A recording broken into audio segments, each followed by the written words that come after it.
નમસ્કાર શ્રોતા મિત્રો, હું દિનેશભાઈ શાહ, પ્રમુખ અંધ અપંગ માનવ કલ્યાણ સોસાયટી માંડવી. આજે અંધ અપંગ માનવ કલ્યાણ સોસાયટી માંડવી અને કચ્છ જિલ્લા ગ્રામ વિકાસ સમિતિ ગોધરા આનો સંયુક્ત ઉપક્રમે સિલાઈ મશીન, ટ્રાયસિકલ અને વ્હીલચેર વિતરણનો લોકાર્પણનો નાનો સરખો કાર્યક્રમ રાખવામાં આવ્યો હતો. આપ સૌ જાણો છો તે મુજબ આપણા માનનીય વડાપ્રધાન નરેન્દ્રભાઈ મોદી સાહેબ હમણાં એક કાર્યક્રમ શરૂ કર્યો છે, જન કલ્યાણ અને વિકાસલક્ષી કાર્યક્રમો.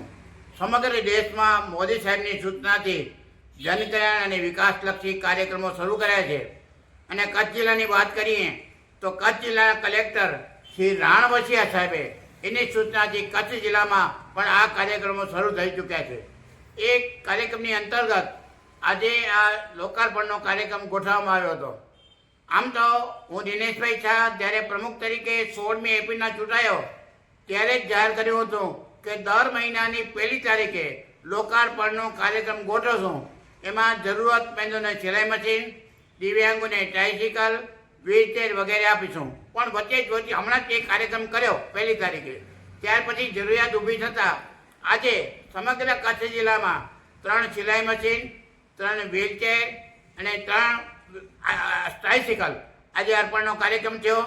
અને આજે આ કાર્યક્રમમાં માંડવીના તાલુકા વિકાસ અધિકારી શ્રી પરમાર સાહેબ, અમારા સંસ્થાના મંત્રી શાંતિલાલભાઈ ગણાત્રા, સંસ્થાના ખજાનચી પ્રતાપભાઈ ચોથાણી, મસ્કા ગ્રામ પંચાયતના પૂર્વ સરપંચ અને માંડવી તાલુકા પંચાયતના સત્તાપક્ષના નેતા કીર્તિભાઈ ગોર અને માંડવી તાલુકા પંચાયતના સદસ્ય શ્રી ગઢવીભાઈ આ કાર્યક્રમમાં ઉપસ્થિત હતા. અને આ કાર્યક્રમની ઉપસ્થિતિમાં થયો અરવિંદભાઈ જોશી, જે ગોધરા ગ્રામ વિકાસ સમિતિના પ્રમુખ છે, એ સતત મુંબઈમાં બેસીને માંડવીમાં 1 મહિનો હોય, ગોધરા હોય, કચ્છમાં અનેક જગ્યા હોય અને પાછા મુંબઈ જાય અને મુંબઈમાં બેઠે બેઠે પાછા કચ્છને ચિંતા કરે છે. દિવસો કહીને રોજ લાખો રૂપિયાનો લોકોને ઉપયોગી થઈ રહ્યા છે. આપણે સૌ પ્રાર્થના કરીએ કે અરવિંદભાઈને ભગવાન લાંબુ આયુષ્ય આપે.